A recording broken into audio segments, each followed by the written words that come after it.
Hello, I'm Kelly O'Byrne and welcome to LCG's preview for the week ahead. I'll be talking to our Head of Research, Jaspert Lawler, to discuss the ECB and the BOJ meetings, US tech earnings including Amazon, Facebook and Google, UK bank earnings including Barclays, Lloyds and RBS, and the British pound reaching its highest since Brexit. Before that, I'll run down some of the top corporate results to watch this week. UBS and Google parent Alphabet report first quarter results on Monday. We also have earnings from Volvo, Harley-Davidson, United Technologies, Coca-Cola, Caterpillar and 3M on Tuesday. Costa Coffee owner Whitbread report full-year earnings, and there are quarterly earnings updates from Santander UK, Lloyds, GlaxoSmithKline, Twitter, Visa, Facebook, PayPal, eBay and Ford Motors on Wednesday. Capita announces full-year numbers, and there are first quarter updates from Deutsche Bank, Volkswagen, Norwegian Air, Barclays, Total, Royal Dutch Shell, Fiat Chrysler, PepsiCo, General Motors, Intel, Amazon, Microsoft and Starbucks all reporting on Thursday. Then we round off the week with the first quarter earnings from Airbus, Daimler, Royal Bank of Scotland, Chevron and Exxon on Friday. Phew! Moving on to the economic calendar, we have Eurozone and US services and manufacturing PMIs out on Monday. On Tuesday, there is Australian CPI and German IFO. On Wednesday, it's the weekly EIA crude oil inventories.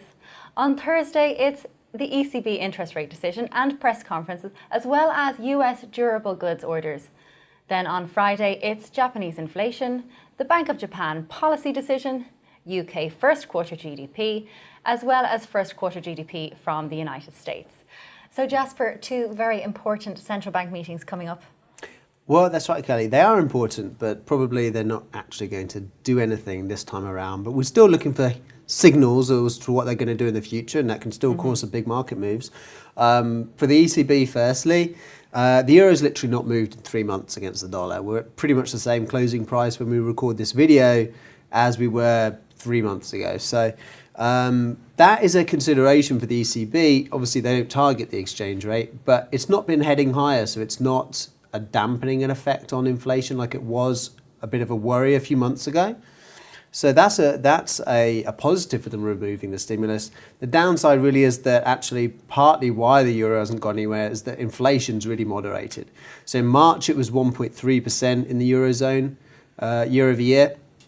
That's up from 1.1% in February, so it's obviously an uptick on a monthly basis, but still last year in March it was 1.5%. So again, not really gone anywhere, not up near its 2% target. So there's not really that pressure on the central bank to do anything. So my suspicion here is that Mario Draghi, in his press conference, is probably fairly cautious, fairly dovish, probably fairly confident on the outlook for the Eurozone economy, in terms of the economy, but he's going to talk about this inflation not really going anywhere, and he's probably going to reference, risks to the outlook, like the trade wars, like perhaps, moderating economic growth, a sort of general trend in protectionism, and just the volatility in markets. So all those put together, I think, is probably caution.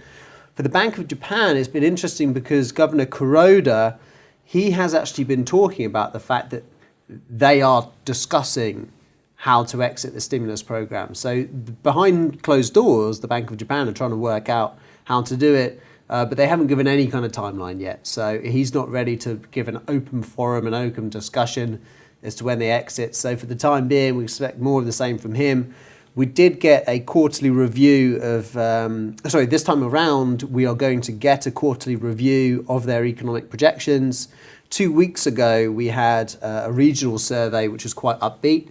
So I reckon that's probably going to translate into this national outlook, probably pretty upbeat on inflation, where it's going and the economic outlook, but just not ready to talk about exiting the stimulus program yet. Okay. And as I read out earlier, so many big companies reporting earnings. Do you think the tech companies are still going to grab all the attention? Yes, well done for getting through them all. I think so. Well, the trouble is when you have so many earnings coming out, is where does the market take its focus? Where does it take its lead? And historically, over the last few years, it has been the tech firms. We've actually got some reports coming out in the lead up to the tech earnings season, one of which talks about this seasonal effect of how actually in the month of May, tech has outperformed in the last 5 years every year over the broader market, mostly outperformed 80% or so of the time over the last 10 years. So it has led the market higher after earnings season, after these Q1 results come out. So we're expecting the same thing again. Obviously, this time around, some of these tech firms have had some problems. So again, we're going to get into some of the nitty-gritty on Facebook and Amazon. Facebook got the data scandal. Amazon, we obviously got Trump kind of coming down on them a little bit. We're going to talk about that in a couple of reports as well. But the question overall is, will these earnings be good enough for investors just to put those concerns aside and buy back into what is essentially a bit of a dip in some of these share prices at the moment? If we look at what happened with Netflix, which was the only really big tech firm we've seen release results so far, the answer would be that they are going to buy into it. Netflix shares were up 9% the following day after their earnings, so that was a big jump. They are somewhat isolated from the kind of risks surrounding data privacy and things, but nonetheless, that to me bodes well for some of these other results coming out. Okay, yeah. Grant, and moving on from tech stocks, back here in the UK, it's more banks that are releasing earnings.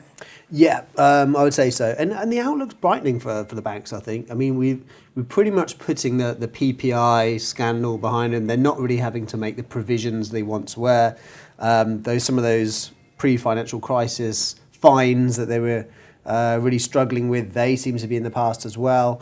So now, when you're thinking about buying some of these bank stocks, normally one of the big considerations of why they're so heavily owned is the dividends that they pay out. And so we saw at the end of full-year results that Barclays are going to reinstate their dividend back to the levels before they cut it. So Barclays' dividends back up. Lloyds have already reinstated their dividends. So the next one to do so is RBS, and they're looking at full-year earnings growth. Obviously, RBS, I would say, is probably the biggest potential reward here. But obviously the biggest risk is you still got that government ownership, and we're not quite sure when that's going to shift. Yeah. But if it moves in the direction of RBS being able to pay a dividend and being able to get rid of that government ownership, then obviously that points to higher stock prices ahead.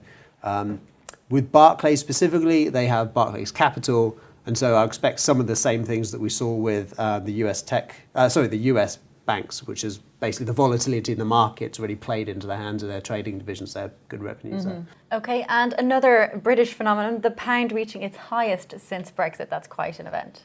It is massive. Who would have thought it when we were down at 120?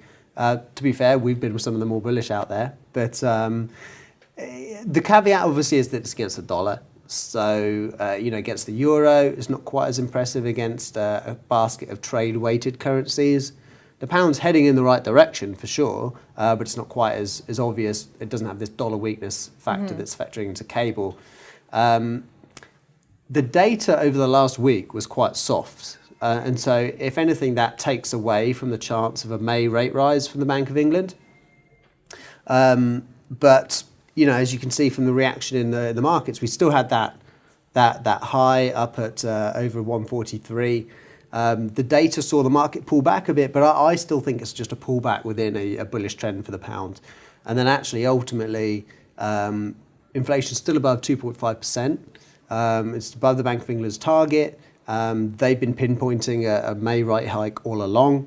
So they may as well go for it in May, and they can always just say it's a sort of one and done for now and give themselves rooms not to do anything if should Brexit fall apart later on. Or if things start to pick up in the economy, then they have room to start talking about another one. I mean, the squeeze on the cost of living is now officially over based on the latest data. Wage growth, even though it's disappointing, is still now faster than inflation. So with that gone, the economy should actually pick up again. And for me, I think probably they do hike again later in the year, but they're not going to signal it yet. Right, okay. Thank you, Jasper. And thank you all for watching. If you wish to catch these videos as they're released, please follow LCG on social media.